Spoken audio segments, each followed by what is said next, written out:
सगळे आरती करतात, सगळे त्याच्यावरती पाणी शिंपडतात, नमस्कार करतात, आहे तिथं मूर्त्या ठेवतात आणि निघून जातात. आपली यंत्रणा जी असते ती यंत्रणा त्या मूर्त्या संकलित करते. ही अतिशय शिस्तबद्ध अशा गोष्टी आम्हाला गावानं शिकवल्या आणि गाव जे करेल ते राव करू शकत नाही, हा जो म्हण आहे ती म्हण तिथं सार्थ झालेली दिसते. आपण त्यांच्याकडे खूप शिकण्यासारखं आहे. मला असं वाटतं की तोही एक प्रयोग छान आहे. आणि याच्यामध्ये तुम्हाला मॅडम मी मगाशी सांगितलं तसं काही जुन्या पड असलेल्या खणी, दगडाच्या विशेषतः स्टोन दगड काढलेल्या ज्या खणी आहेत त्यांचा वापर आपण पिण्याच्या पाण्यासाठी वगैरे करत नाही. ज्याच्यामध्ये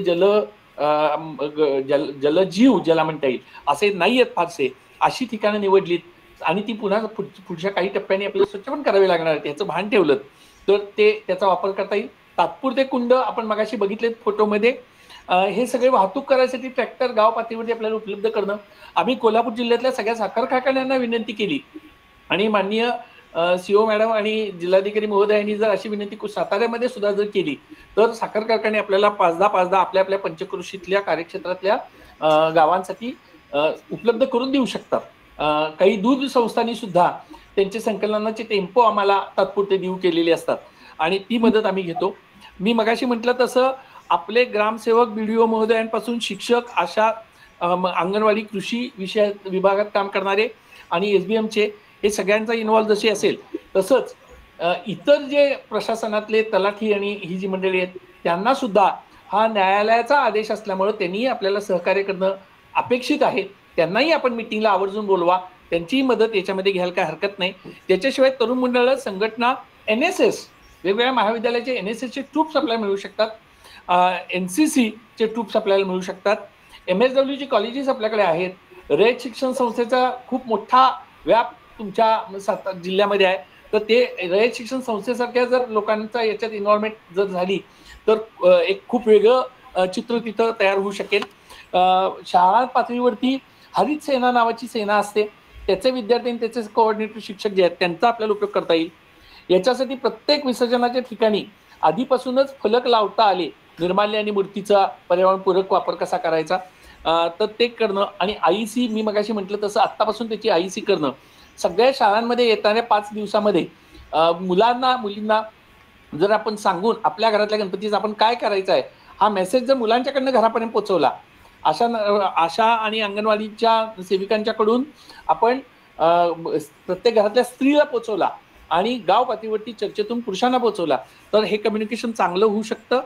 घरच्या घरी विसर्जन, चौकात विसर्जन, शाळा ग्रामपंचायत ह्याचा जो काही अंगण मैदान असेल तिथं विसर्जन, पारंपरिक घाटावरती करत असतील तर पारंपरिक घाटावरती विसर्जन, कुंड ठेवायचे आणि तिथून संकलनाची व्यवस्था करायची. संकलन 2 प्रकारचं आहे मगाशी म्हटल्या मॅडम तसं, निर्माल्याचं आणि मूर्तींचं. वेगळं वेगळं असू दे, एकाच ट्रॅक्टरमध्ये सगळं घालू नका. फार तर आधी मूर्त्या व्यवस्थित पोच करा आणि नंतर दुसऱ्या दिवशी किंवा थोड्या वेळाने निर्माल्य गोळा करा, चालतं, काही बिघडत नाही. कारण त्याच्यामध्ये फक्त खाद्यपदार्थ टाकलेले असतील तर कुत्र्यांचा उपद्रव होऊ शकतो, एवढाच मुद्दा आहे, बाकी काही नाही. निर्माल्यापासून आणि ते जे काय अन्न असेल त्याच्यापासून खत बनतं. आणि मूर्त्या मगाशी मॅडम म्हटलं तसं काही मूर्त्या कुंभाराला दिल्या जातात, काही ठेवल्या जातात आणि काही पडखणीमध्ये विसर्जन करता येतात. गावाचं एकत्रित विसर्जन जर झालं तर छान आहे. मिरवणुकीनं येऊन केलं तरी काही हरकत नाही आहे. याच्यामध्ये से नो टू प्लास्टिक हा मेसेज आपण ठेवूया आणि सगळी आकडेवारी आपण व्यवस्थित, म्हणजे विसर्जनापूर्वी किती गणपती गावात बसलेत याचा डाटा तुम्हाला जर मिळाला तर तुम्हाला किती टक्के आपल्याला प्रतिसाद मिळाला हेही मिळेल. प्रतिसाद किती मिळाला याची घाई नको, हळूहळू रुजवूया, पण हे चांगल्या पद्धतीने रुजवता येईल आणि एक आदर्श अशी व्यवस्था आपला जिल्हा करू शकेल. आणि याच्याबरोबर महानगरपालिका, नगरपालिका आणि हे करतील की नाही करतील माहित नाही, काही ठिकाणी MIDCची क्षेत्र असतील तिथेही लोकांची मदत घ्या आणि ह्या सगळ्यांना त्याच्यात इन्व्हॉल्व करा. तुमच्याकडे खूप चांगली टुरिझम डेस्टिनेशन आहेत, जी डोंगरी भागात जेवढी आहेत तेवढी, आणि खूप कमी पाण्याच्या भागाचा सुद्धा प्रदेश सातारला खूप आहे, म्हणजे निम्मा निम्मा आहे असं म्हटलं तर चालेल. तर दोन्ही ठिकाणी वेगवेगळ्या पद्धतीची थोडीशी रचना करावी लागेल आणि त्या सगळ्याचं एक आपण हा एक न्यायालयानं दिलेला आदेश म्हणून पर्यावरणाचं रक्षण करायचं म्हणून आणि संपूर्ण कृष्णा खोरे आपलं जे आहे, म्हणजे ज्या दिवशी सातारा होईल त्या दिवशी मला एक हे वाटतं की कृष्णेच्या खोऱ्यात हा हे होतोय असं आपण देशाला सांगू शकू, एवढी आपली एक ताकद निर्माण होईल.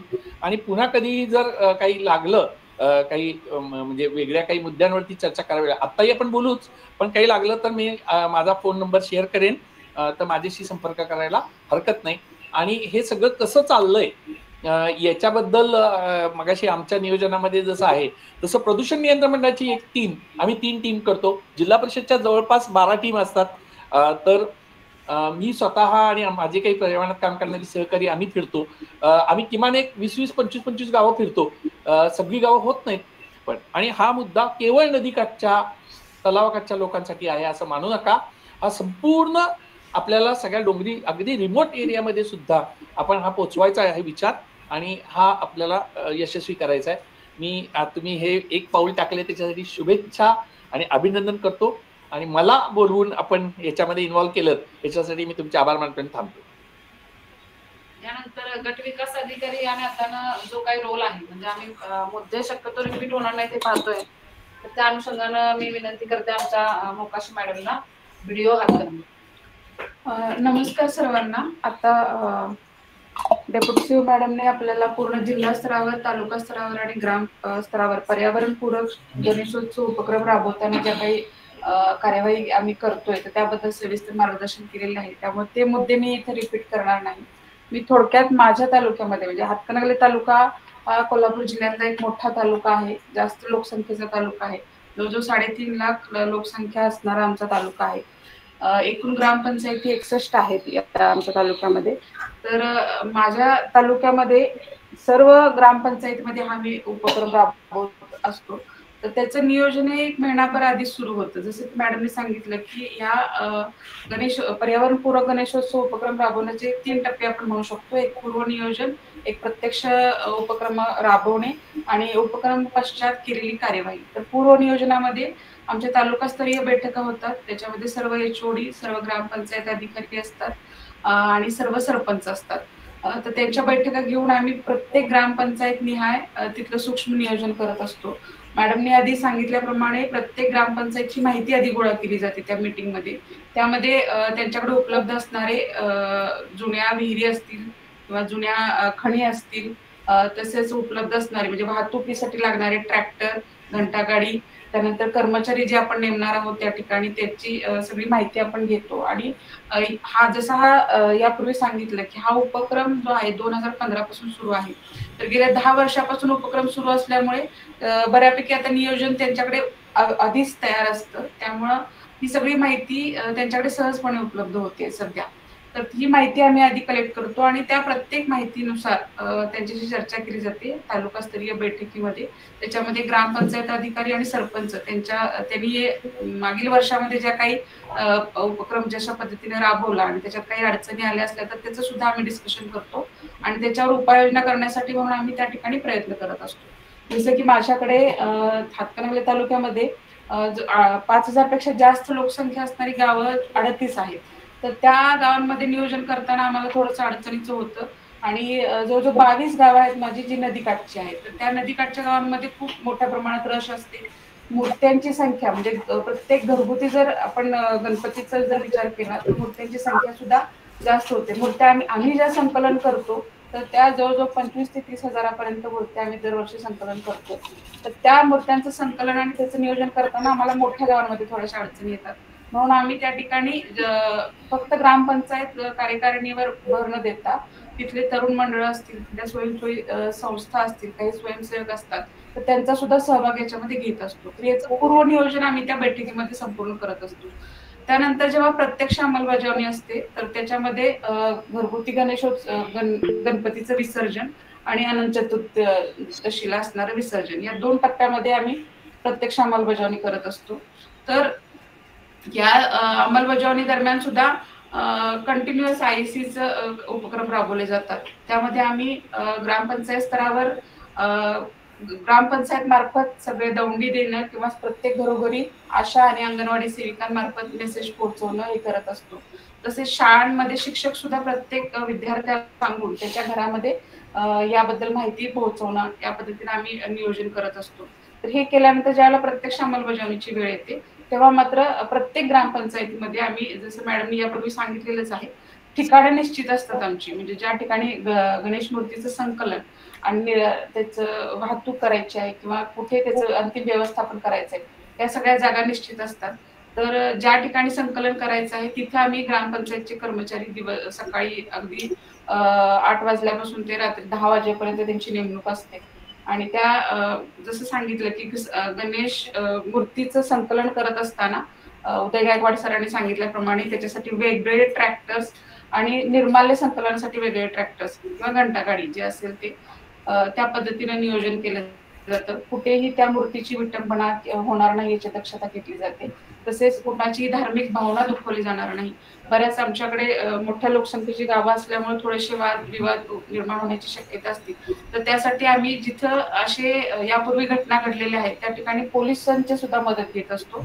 त्यासाठी आम्ही पूर्वीच म्हणजे विसर्जनाच्या पूर्वीच आम्ही पोलीस स्टेशनला तसे पत्रव्यवहार केलेले असतात. तिथं होमगार्ड किंवा पोलीस जे उपलब्ध असतील त्या पद्धतीने त्यांची नियुक्ती करून त्यांच्या मदतीने सुद्धा ह्या गोष्टी नियंत्रणात ठेवण्याचा प्रयत्न करत असतो.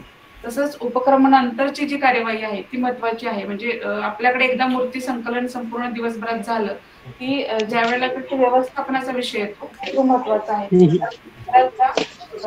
मूर्ती संकलन खूप मोठ्या प्रमाणात होतं. तर मूर्ती संकलन त्याची वाहतूक करणं आणि ते ज्या जुन्या खणी आहेत किल्ले आहेत तिथं सुद्धा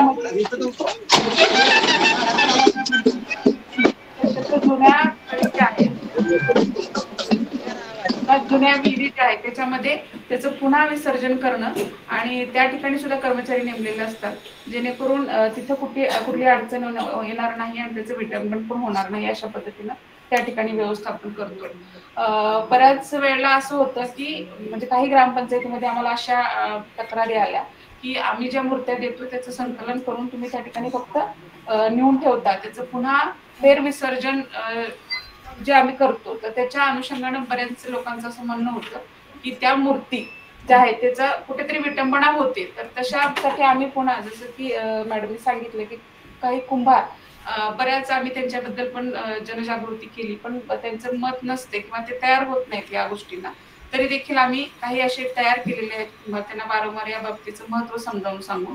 त्यामुळं कुंभार तसे तयार होतात, त्यांची आम्ही लिस्ट तयार केलेली असते, त्यांना त्या मूर्ती आम्ही देऊन पुढील वर्षी ते पुन्हा त्याचं नवीन रंगकाम करून त्या वापरत असतात. तर अडचणी महत्वाच्या म्हणजे काय इथे येते की सगळ्यात महत्वाची अडचण जी येते ती म्हणजे मानसिकता.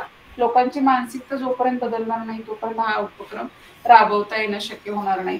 हा उपक्रम या कोल्हापूर जिल्ह्यामध्ये गेले 10 वर्षापासून सुरू असल्यामुळे बऱ्यापैकी आता मानसिकता झाली, सवय पण झाली, तरी सुद्धा काही अगदी बोटावर मोजण्यासारखे लोक अजूनही आहेत की जे या गोष्टींना विरोध करतात किंवा मग ज्या ठिकाणी आपण विसर्जन करत असतो तिथे मुद्दाम येऊन काही दंगा वगैरे करणे अशा गोष्टी करत असतात.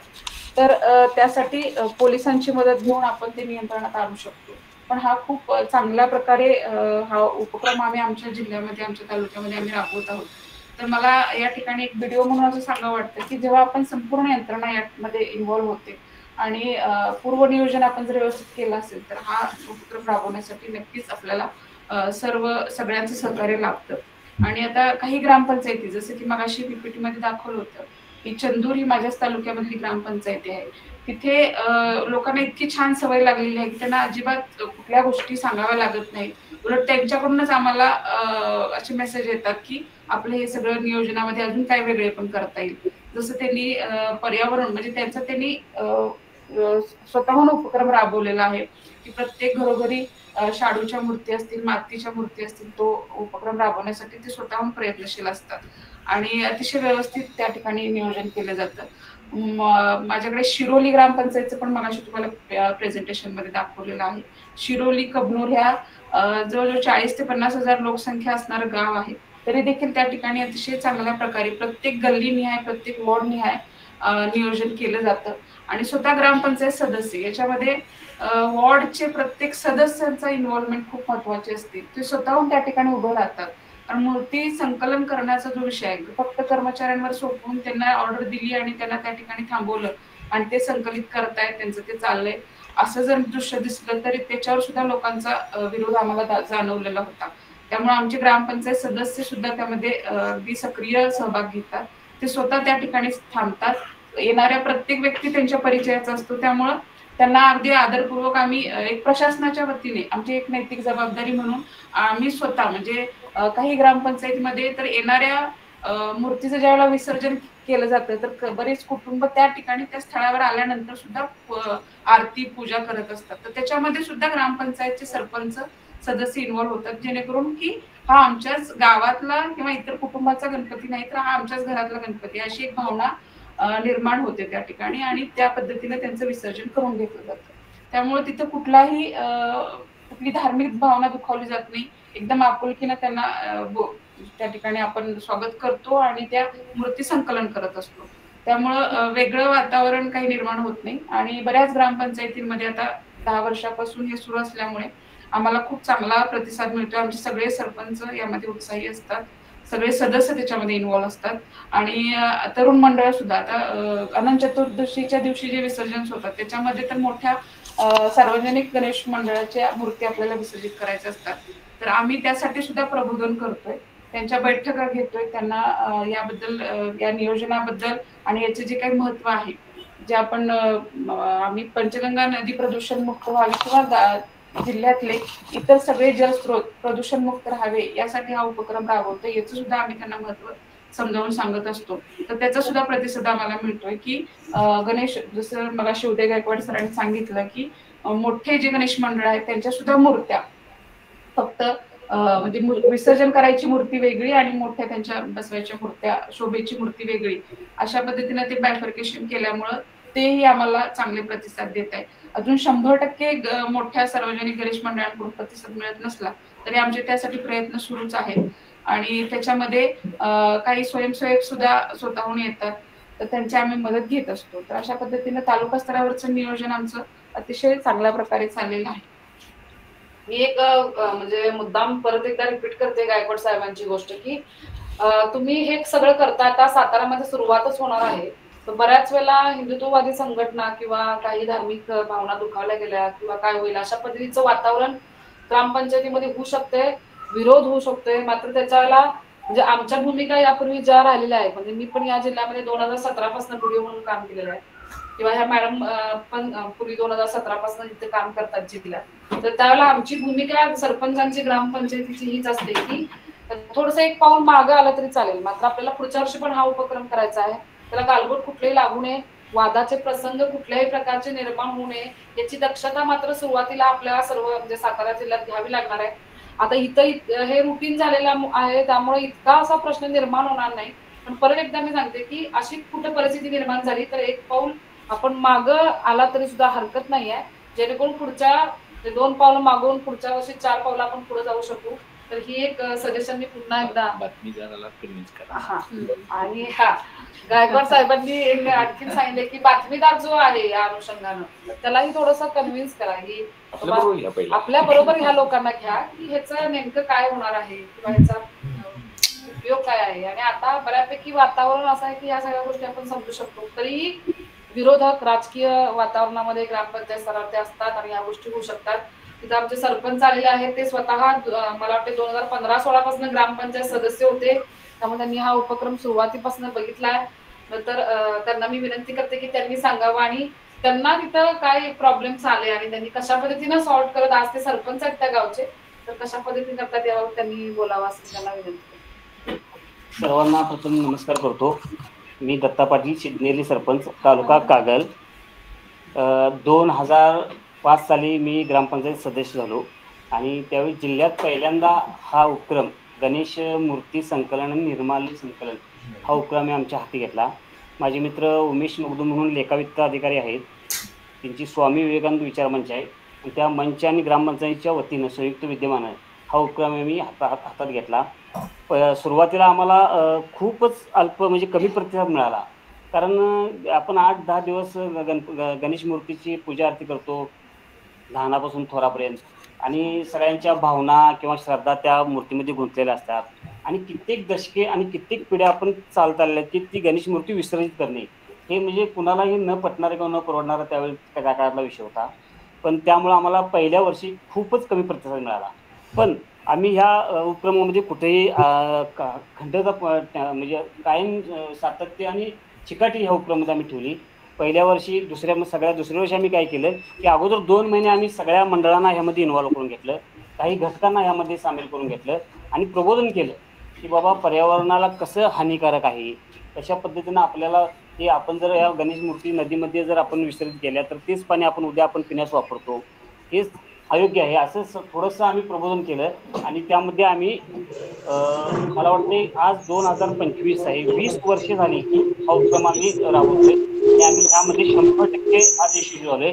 आज लोकांना कुणालाही सांगावं लागत नाही की तुम्ही मूर्ती आमच्याकडे आणून द्या, त्यांचे ते येतात गणेश नदीत 3 टाइम बुडवतात आणि आमच्या ते स्वाधीन करतात आणि आम्ही गावाच्या बाहेर आमचे 2 मोठे आहेत पाणी आम्ही हे करतोय आणि जेणेकरून कोणाच्याही भावना दुखावणार नाहीत एवढे आम्ही सगळे तिथले मित्रमंडळी, काही मंडळी, आम्ही गावातली मंडळी आम्ही काळजी घेतोय आणि अशा पद्धतीने आम्ही ते गणपती आम्ही आमच्या स्वतःच्या ग्रामपंचायतीच्या माध्यमातून आम्ही ते विसर्जित करतो.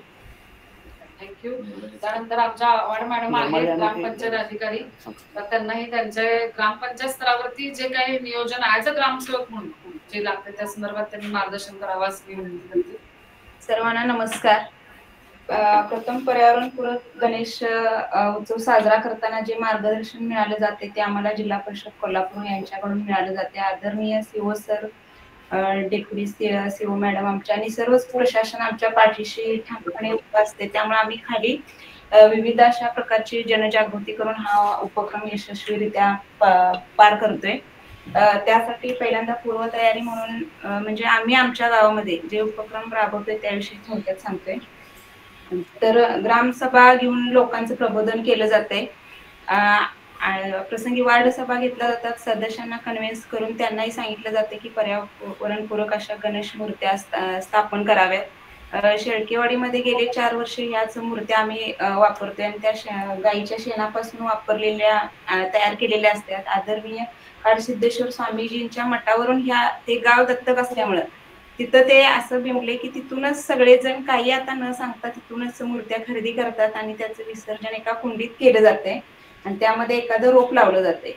त्यामुळे कुठल्याही प्रकारचं प्रदूषण, जलप्रदूषण असं होत नाही. शिवाय त्या गावात फटाके बंदी आहे गेली 4 वर्ष.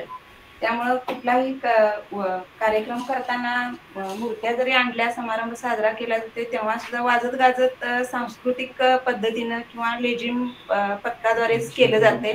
फटाके बंदी केली जात नाही. त्यामुळे वायू प्रदूषण आणि जलप्रदूषण या दोन्हीचाही तिथं हे केलं जाते, वापर केला जातो. प्रथमतः महिलांचं मन परिवर्तन करण्यासाठी सरांनी मॅडमनी सांगितल्याप्रमाणे अंगणवाडी सेविका, आशा स्वयंसेविका आणि ग्रामपंचायतीचे कर्मचारी यांचा वापर करून त्यांच्याकडनं घरोघरी प्रथमतः माहिती पत्रक आपण द्यायचे की बाबा या प्रकारे या वर्षीपासून आम्ही जलप्रदूषण टाळण्यासाठी अशा प्रकारचा गणेशोत्सव साजरा करायचा आहे. मग कसा प्रतिसाद मिळतोय त्याप्रमाणे आपण मग प्रथमतः आता मॅडमने जसं सांगितलं की तसं आता तरी प्लास्टर ऑफ पॅरिसच्या मूर्त्या तुमच्या इथं आल्या तर भविष्यात त्याचं रूपांतर पर्यावरणपूरक गणेश मूर्तीत होऊन त्याचा आपण मग वापर होऊ शकतोय 100%. जसं की आज 100% शेळकेवाडीत पर्यावरणपूरक गणेश मूर्त्याच ह्या वापरल्या जातात. निर्माल्याच्या बाबतीत सुद्धा महिलांनाच प्रथम सांगायचं की बाबा हे निर्माल्य ह्याच्यातच विसर्जित करून त्याचं कंपोस्ट तयार करण्यासाठी ट्रॅक्टरमध्ये टाकायचं आहे. तर तिथं तो अंमल केला जातोय आणि त्यांच्या मूर्त्यासाठी जे आपण कापूस किंवा दोरे वापरतोय तर ते वेगळं करायचं. मी हे जाणीवपूर्वक यासाठी सांगतोय की आम्ही हा दरवर्षी तो प्रयोग करतोय आणि ते वेगळं करून झाडाला गुंडळायचं आणि त्याचा वापर पक्षी घरटं बनवायसाठी करतात. जे आमच्या शेळकेवाडीत हे प्राधान्याने आम्ही करतोय. प्रत्येक वेळी त्यांना पाऊस जे घातलेलं असते कापसाचं आणि दोऱ्याचं ते वेगळं करून ते कुठल्या तरी शाळेच्या वगैरे विद्यार्थ्यांच्या मार्फत झाडाला अडकलं की त्याचा उपयोग वेगळा केला जाते. म्हणजे त्याच्यापासून जे प्रदूषण होणार आहे ते टाळले जाते. अशा प्रकारे आम्ही आमच्या तिथं गणेशोत्सव हा साजरा केला जातोय. शिवाय मंडळाच्या मुलांना एकत्रित करून त्यांना पण पर्यावरणपूरक गणेश मूर्ती बसवायला सांगून त्यांना आम्ही बक्षीस स्वरूपात हे देते की मदत करते. त्यामुळे तेही आज त्या प्रकारच्याच गणेश मूर्त्या वापरून त्याचं हे करतात. आमच्या आता जी टीम आमची आहे तर त्यांनी सर्वांनी मार्गदर्शन केलेलं आहे. आता आपल्याकडच्या काही शंका असेल तर आपण चर्चा करू. तत्पूर्वी आणखीन एक सबमिशन मी या ठिकाणी करते की या सर्व उपक्रमामध्ये आपल्या प्रशासनातले जे कर्मचारी आहेत, म्हणजे ग्रामपंचायत अधिकारी असतील आणि आपल्या सरपंच किंवा सदस्य असतील, त्यांनी यासाठी वेळ दिला पाहिजे. म्हणजे माझ्याही घरी स्वतः गणपती असतोय, पण आम्ही काय करतोय की आमच्या इकडं प्रथा आहे की साधारणतः 2:30-3 नंतर मूर्त्या आपण विसर्जित करतो. तर आम्ही आमच्या घरचे असेल आणि आम्ही असणं आवश्यक असेल तर आम्ही थोडं आधी हे काम संपवून आपल्या घरचं तिथं उपस्थित राहतोय, कारण त्याशी आमच्याकडे तर सुट्टी असते. आणि जर तुम्ही तिथं नसाल, म्हणजे ग्रामसेवक नसतील किंवा सरपंच बॉडी नसेल, तर मात्र त्याच्यामध्ये खूप अडचणी येतात. कर्मचाऱ्यांच्या जीवावरती आपण हा प्रोग्राम सोडू शकत नाही. आणि मी अभिमानानं सांगू शकते की माझ्याकडचे जेवढे ग्रामपंचायत अधिकारी आहेत, आम्ही गेले 10 वर्ष, मी जसं म्हटलं की 2017 पासून मी या जिल्ह्यात काम करते. आमची सगळी टीम फिरत असते, जिल्ह्यावरच्या टीम फिरत असतात, एमपीसीबीची टीम फिरत असते, पण आमच्या प्रत्येक ठिकाणी आमचा जो ग्रामसेवक आहे तो दुपारीच जे सगळं नियोजन आदल्या दिवशी करून दुपारीच तो त्या ठिकाणी उपस्थित झालेला असतोय आणि सगळं नियोजन स्वतः जातीनं लक्ष देऊन करतोय. तर सर्व ग्रामपंचायत अधिकारी आणि सर्व सरपंच आणि ग्रामपंचायत सदस्यांना विनंती आहे की आपण पण थोडं असं केलं तर स्वतः उपस्थित राहिला तर बऱ्याच अडचणी कमी होतात. आणि ग्रामपंचायत अधिकाऱ्यांना पूर्ण बॉडीनं म्हणजे मदत केली पाहिजे, तरच हे सक्सेसफुल होऊ शकते. सरपंच महोदयांनी कृपया ग्रामपंचायत अधिकाऱ्यावर सोडून आपण जर वेगळं राहिला तर तुम्हाला त्याच्यामध्ये बऱ्याच अडचणी येतील. तर हे एक सबमिशन आहे. यानंतर मी मान्य राहुल सरांना विनंती करते की सर, आपल्याकडच्या काही शंका वगैरे असतील तर आमचे तज्ज्ञ पण या ठिकाणी आहेत. तर आपल्या सरपंच महोदय किंवा ग्रामसेवकांना काही शंका असेल तर आपण सर यावर चर्चा करू शकतो. Thank you madam. आपल्या या आजच्या VC वर्कशॉपसाठी आपल्या कोल्हापूर जिल्हा परिषदचे सन्माननीय मुख्य कार्यकारी अधिकारी महोदय सुद्धा जॉईन झालेले आहेत. मी आमच्या सातारा टीम मार्फत सरांचं स्वागत करतो. त्याचबरोबर कोल्हापूरचे ऍडिशनल सिव्हिल सरपंच जॉईन झालेले आहेत, त्यांचंही मी स्वागत करतो. सातारा जिल्ह्यातले जे 11 तालुके आहेत त्या 11 तालुक्यातले सर्व BDO, सर्व विस्तार अधिकारी, तालुकास्तरीय अधिकारी, त्याचबरोबर सरपंच आणि ग्रामसेवक आजच्या या विषयासाठी उपस्थित आहेत. सर्व गट विकास अधिकाऱ्यांना मी विनंती करतो की आपल्या या सध्या चालू असलेल्या चर्चेमध्ये आपल्या काही शंका असतील तर कृपया 1 बाय 1 आपण त्या विचाराव्या. त्या अनुषंगानं संबंधित तज्ज्ञ मंडळींना आपल्या या शंकांच्या अनुषंगानं निराकरण करण्यासाठी मार्गदर्शन करता येईल.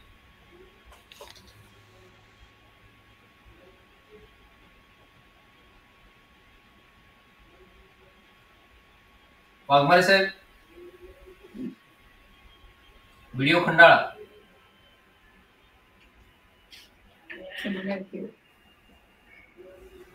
वाघमारे साहेबांनी यापूर्वी शाहूवाडीला पण काम केले, त्यामुळे त्यांना या विषयाच्या अनुषंगानं बऱ्यापैकी माहिती पण आहे. साधारण 15, 16, 16, 17ला शिरोळ येथे काम केले, त्यावेळी नुकतीच या अभियानाची सुरुवात झाली होती.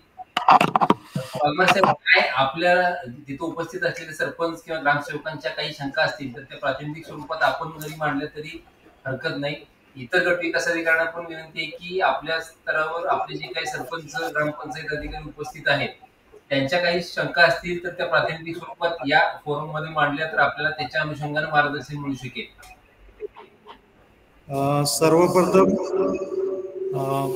सन्माननीय CO sir, Kolhapur CO sir आणि SBM टीमचं मी आणि आमच्या मॅडमचं खरं हा प्लॅटफॉर्म दिला.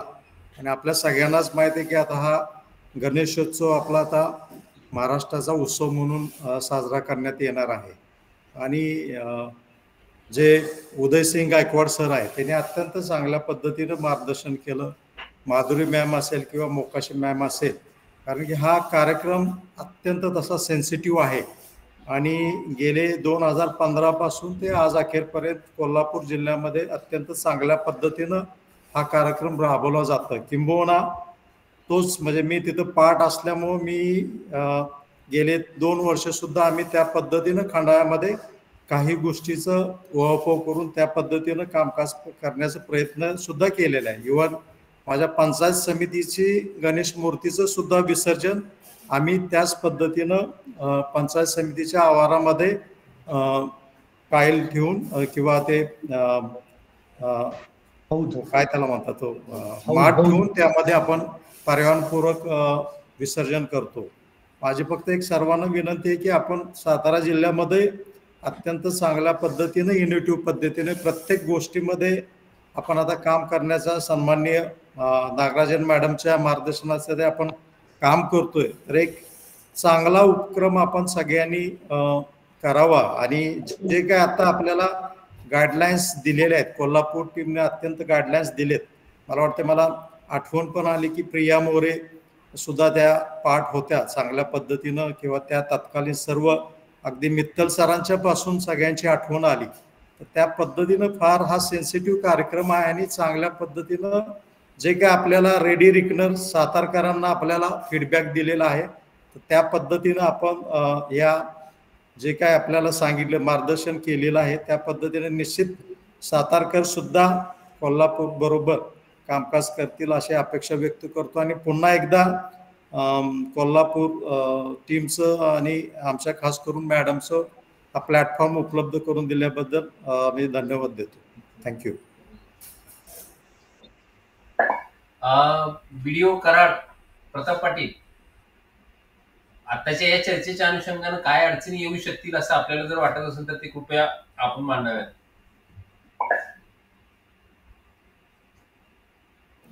हो सर, आता विचारलंय सरपंच महोदय आणि ग्रामपंचायत अधिकारी आहेत.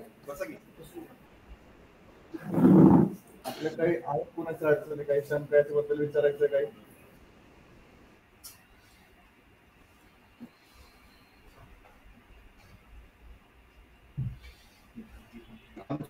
बनवडे वर्ष सर तिथं बनवडीमध्ये असतो आणि तिथंच त्या गणपती विसर्जन होत असतं. त्याप्रमाणे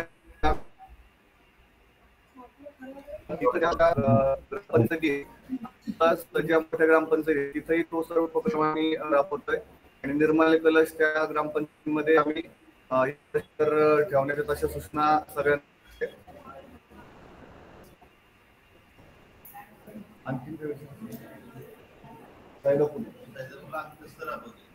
प्लस सर आमच्या सैदापूर पण एक मोठी ग्रामपंचायत आहे, तिथेही सर यावर्षी आम्ही त्याप्रमाणे तसा उपक्रम सर राबवणार आहोत.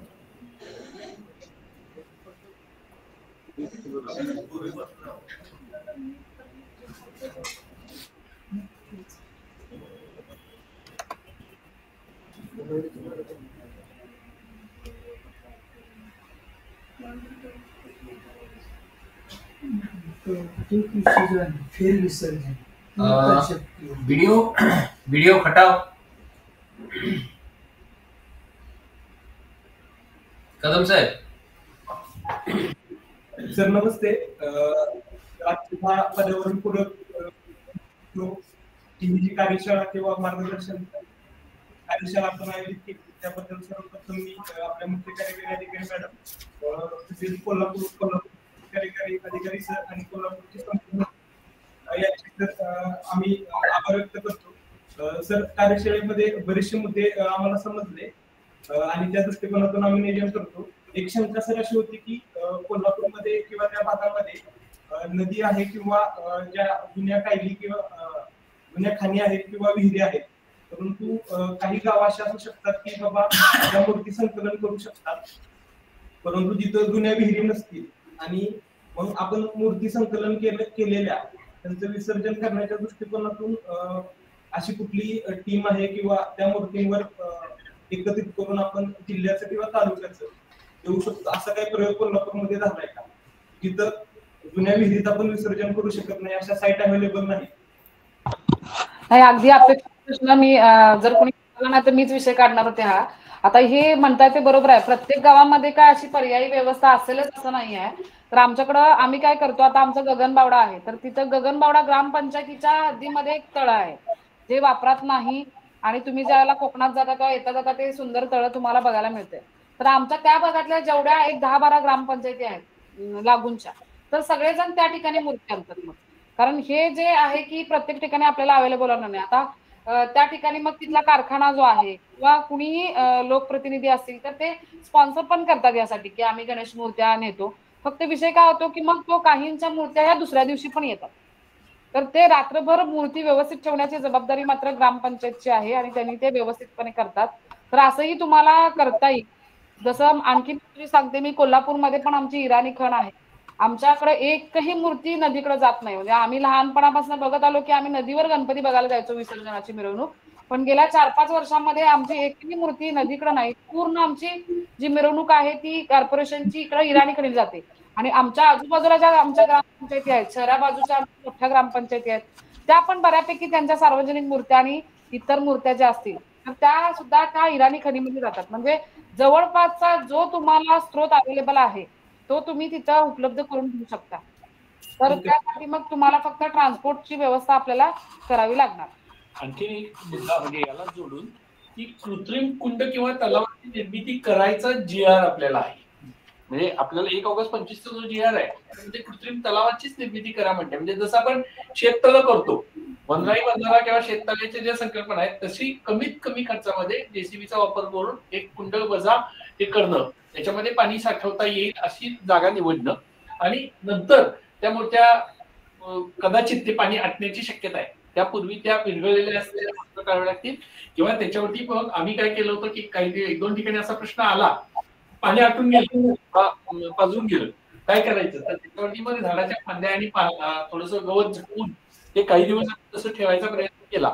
ते सुद्धा करावे लागतील. आता ह्या सगळ्या ज्या आहेत ह्या अडचणी त्या पातळीवरतीच कराव्या लागतील.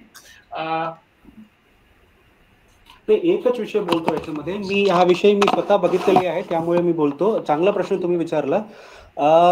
तुम्हाला कसं आहे की याच्यामध्ये hub and spoke model create करावं लागेल. हा विषय मी स्वतः शिरोल आणि हातकणंगलेमध्ये बघितलेली आहेत. एखादा गावामध्ये ते तुमचा जुना विहीर असो या जुना कान असो, त्या ठिकाणी 5-6 गावांचं ते म्हणजे hub and spoke model create करतात. त्या ठिकाणी 5-6 गावांच्या गणपतीच्या मूर्ती तिथे विसर्जन करतात आणि बंद पडलेले विहीर आणि कानच्या बद्दल बोलतोय मी. आणि एखादा गाव म्हणजे मोठा गाव म्हणजे त्या ठिकाणी ते विहीर आणि हे कान आहेत, त्यात कोणीही मना करणार नाहीये की कोणी हुकूम करणार नाही की मी तुम्हाला गणपतीला येऊ देणार नाही असं कोणीही सांगणार नाहीये.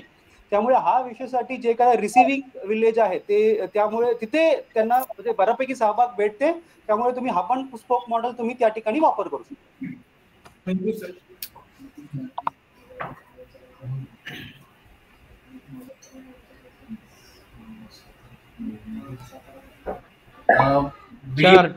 डॉक्टर निलेश पाटील.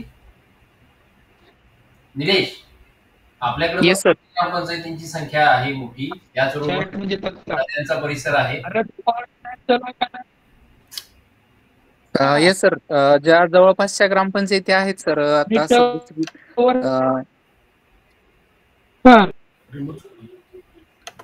तर बऱ्यापैकी विषय क्लिअर झालेला आहे आणि त्या अनुषंगाने आम्ही नियोजन करतो सर. माननीय मॅडम आणि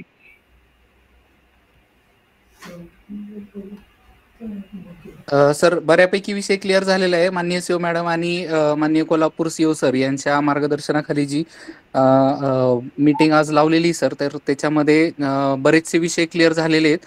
ऑलरेडीच काही ग्रामपंचायतींमध्ये याच्या अनुषंगाने कार्यक्रम आपण करतच असतो सर, परंतु त्याच्यामध्ये एवढी क्लॅरिटी किंवा परफेक्शन नव्हतं. परंतु ह्या वर्षी मात्र या अनुषंगाने चांगल्या पद्धतीने नियोजन करून आणि सर्व ज्या काही विसर्जनाच्या अनुषंगाने ज्या काही बाबी आहेत तर त्या बारकाईने त्याचं नियोजन करून आम्ही करण्याचा प्रयत्न करतो सर. दोन्ही तालुक्यांमध्ये सर, सातारा आणि जावळी दोन्ही ठिकाणी आम्ही प्रयत्न करतो सर.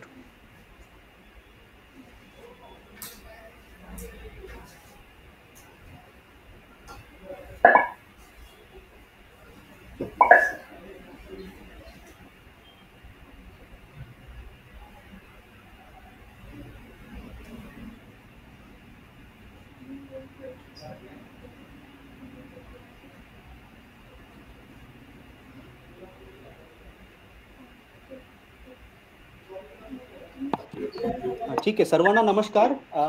मी कार्तिकेयन बोलतो, सीओ जिल्हा परिषद कोल्हापूर. आता आमच्या मंडळी पूर्ण तुम्हाला सर्व मार्गदर्शन तुम्हाला ऑलरेडी दिलेली आहेत. म्हणजे इतकी चांगलं मार्गदर्शन वापरायचे आणि कुठे करायचे सगळं माझं माहितीप्रमाणे सगळं माझं टीम मी तुम्हाला सांगितलं असेल. फक्त मी 2-3 विषय बोलतो, त्यानंतर मी माझा मनोगत थांबतो. सर्वप्रथम असा विषय आहे की हे आमच्या अपेक्षा खूप मोठा विषय आहे. मी अगोदर बरेच मीटिंगमध्ये मी तुम्हाला हा विषय सांगितलेले आहेत, आमच्या टीममध्ये सांगितलेली आहेत. एक विषय एकदा विषय पंतप्रधानाच्या मन की बात मध्ये येणे इतकी सोपी नाहीये. आणि माझ्या माहितीप्रमाणे 2019-20 मध्येच हा विषय माननीय पंतप्रधानांच्या मन की बात मध्ये त्यांनी खूप डिटेल पद्धतीने हा विषय त्यांनी चर्चा केलेली आहे.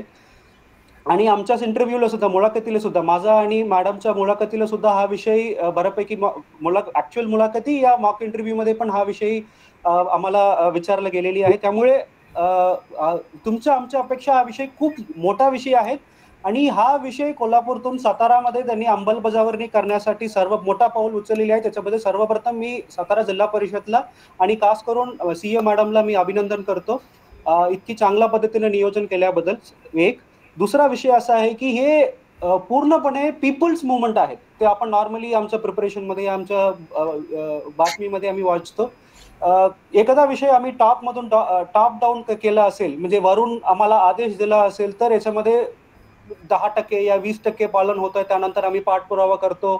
त्यानंतर पाठपुरावा केल्यानंतर आता 50 पर्यंत येते. सगळं गावामध्ये या तालुक्यामध्ये आता आवास योजना चालू आहेत. तसा पाठपुरावा आतापर्यंत त्या विषयाबद्दल आम्ही पाठपुरावा केलाच नाही. 2015 पासून आतापर्यंत पूर्ण सीईओचं पण बोलणं झालं आमचं आणि ते आढावा पण घेतलं झालं. ते कोणतेही आम्ही पाठपुरावा ना करणे खूप महत्वाचं आहे. त्याच्यामध्ये हे टॉप डाऊन अप्रोच नाहीये, बॉटम अप अप्रोच आहे. म्हणजे लोकांनी स्वतः होऊन आमच्याकडे येऊन सांगितलेले की आम्हाला अशा पद्धतीने करायचे, तुम्ही आमच्याकडे या. आता इतकी मोठा स्पर्धा आमच्याकडे झालेली आहे की आम्ही त्या दिवशी काय करतोय, थोडक्यात सांगतो मी तुम्हाला. माझ्या माहितीप्रमाणे गौरी 2 तारीखला कसं असतंय की गाव सरपंच येऊन आमच्याकडे विनंती करतायत की तुम्ही आमच्याकडे यायला पाहिजे, तुम्ही आमच्याकडे यायला पाहिजे. हा HODला आमच्याकडे पाठवा, त्या HODला आमच्याकडे पाठवा. जिल्हाधिकारी पासून म्हणजे सगळे HOD त्या दिवशी फील्डमध्येच असतात आणि प्रत्येक गावामध्ये जाऊन ते पर्यावरणपूरक गणेशोत्सवाचे पालन कशा पद्धतीने होत आहेत तसं करतात. तो एक खूप महत्वाचे एक्झाम्पल आहे की बॉटम अप अप्रोच आहे. याच्यामध्ये काहीही पाठपुरावा न करता असं चांगल्या पद्धतीने होत आहे, ते खूप महत्वाचे आहे. हे 2015 पासून हा विषय कोल्हापूरमध्ये चालू आहेत. मी नॉर्मली तेच सांगतोय की हे वृक्ष लागवड सारखेच आहेत. एखादा वृक्ष लागवड जे कोणी ते करतात त्यांचं फल भेटत नाहीये, त्यांच्या मुलांना, त्यांच्या पिढीला हा फल भेटते. त्याचप्रमाणे 2015 मध्ये त्या ठिकाणी कोल्हापूर होतं, त्या ठिकाणी आता 17 आज आहेत आणि 2025ला आहेत. आणि पुढच्या 10 वर्षामध्ये 8 वर्ष या 7 वर्ष 8 वर्ष 9 वर्षामध्ये तसं कोल्हापूरमध्ये पूर्ण जिल्ह्यामध्ये पर्यावरणपूरक गणेशोत्सव होत आहे. त्याच पद्धतीने तुम्हाला पुढच्या 8-9 वर्षामध्ये सातारामध्ये पण 100% होईल. याच्यामध्ये बिगिनिंग खूप महत्वाचं आहे. त्यामुळे आज चांगल्या पद्धतीने बिगिनिंग झालेली आहे. त्यामुळे मी सर्वांना अभिनंदन करतो आणि परत सगळ्यांना गणेशोत्सवच्या शुभेच्छा देऊन थांबतो. जय हिंद, जय महाराष्ट्र.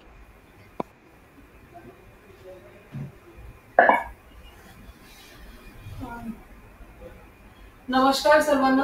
मी मुख्य कार्यकारी अधिकारी जिल्हा परिषद सातारा.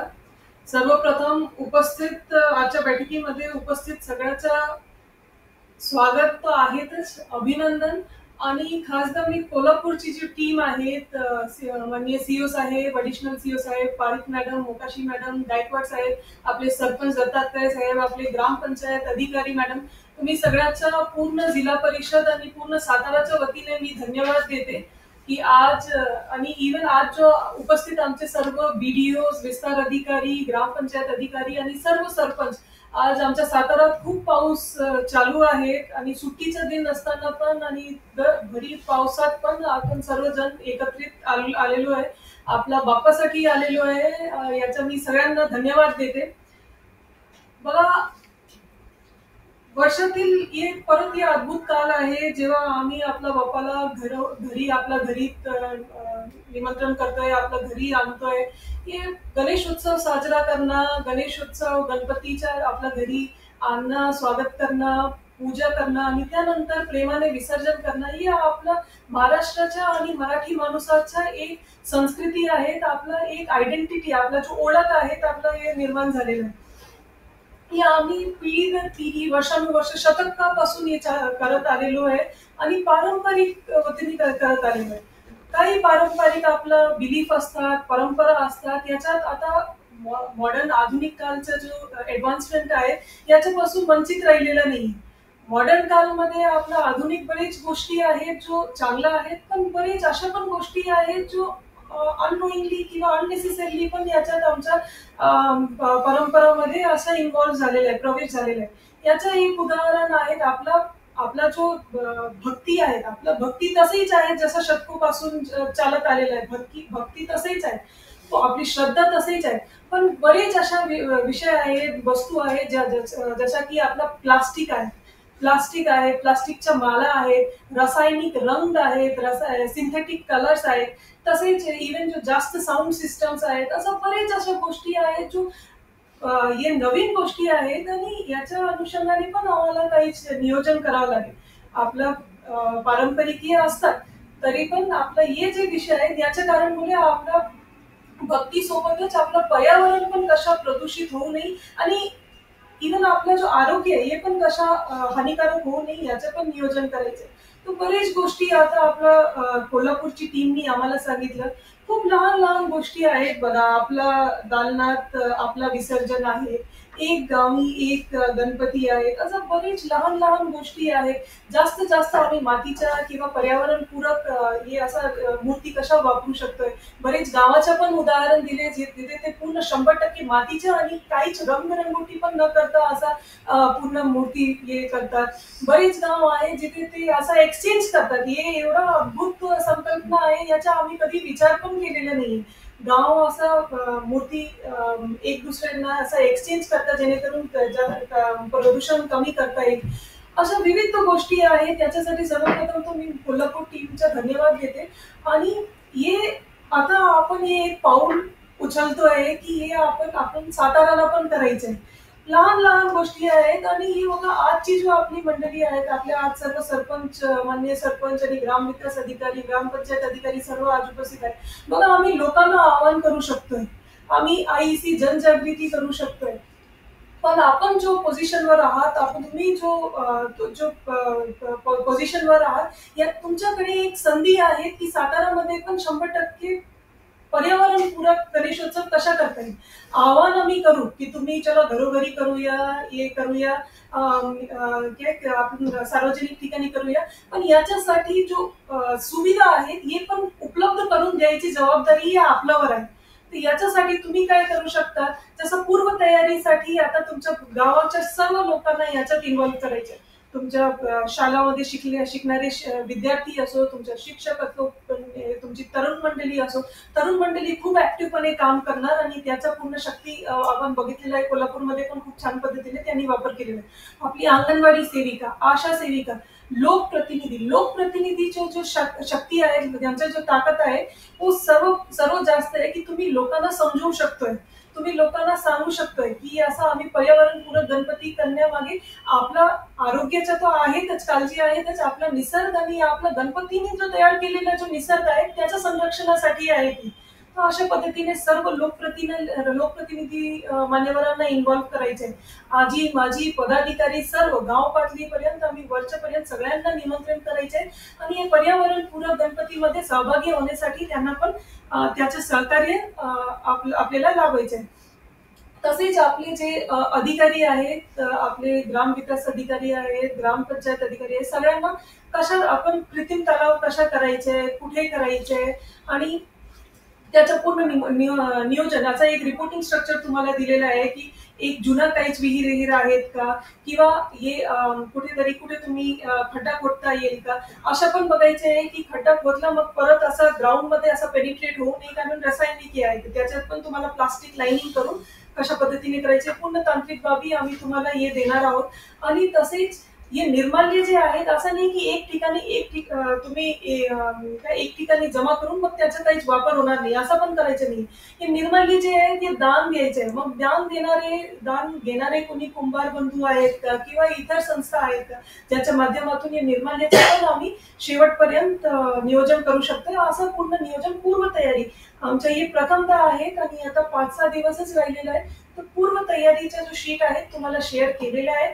याची जो माहिती आहे आज मला विनंती आहे सगळ्यांना की आज उद्यापर्यंत हे पूर्ण नियोजन करून तुम्ही आम्हाला गणपती यायच्या अगोदरच हे नियोजन पूर्णपणे करा आणि आम्हाला एक रिपोर्टिंग पण करा.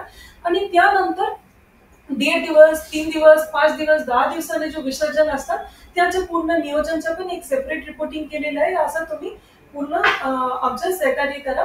मी शेवटी हे सांगू इच्छिते की जसं बघा हे छोटा छोटा उपक्रम आहे, छोटा छोटा आपलं हे उपक्रम करायचे आहे जेणेकरून आम्ही पूर्ण सातारा एकत्रित येऊ शकतोय. जसं कोल्हापूरनी त्यांच्या पंचगंगा नदीचं पर्यावरण आणि प्रदूषण मुक्त करण्यासाठी जे हे पाऊल उचललं आहे, आमच्या सातारा बघा आमच्या ऐतिहासिक सातारा आहे आणि कृष्णा खोऱ्याचा सातारा आहे.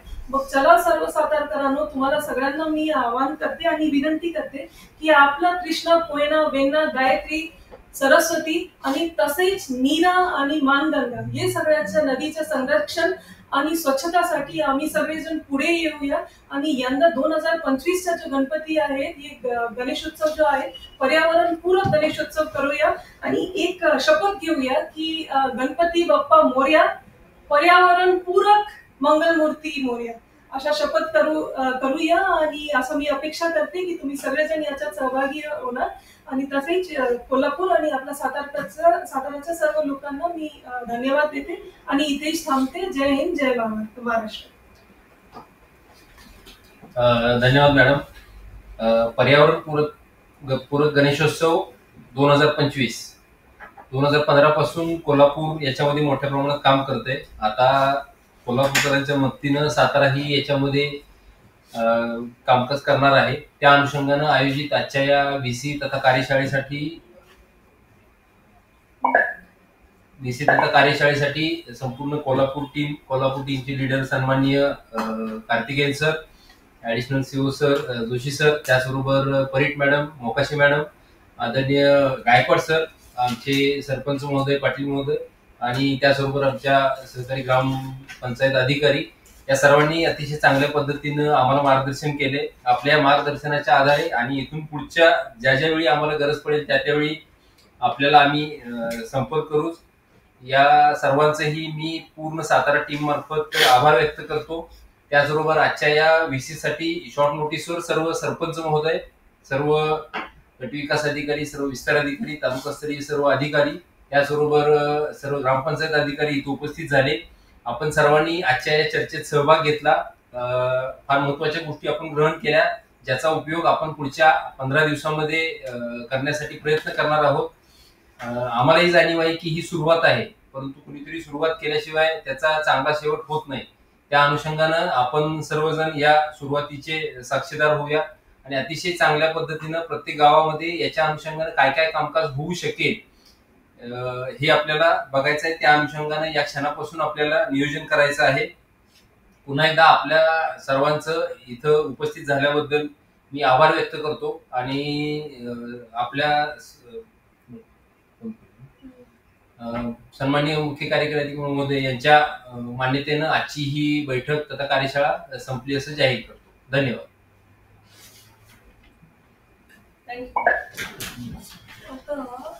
आम्हाला काय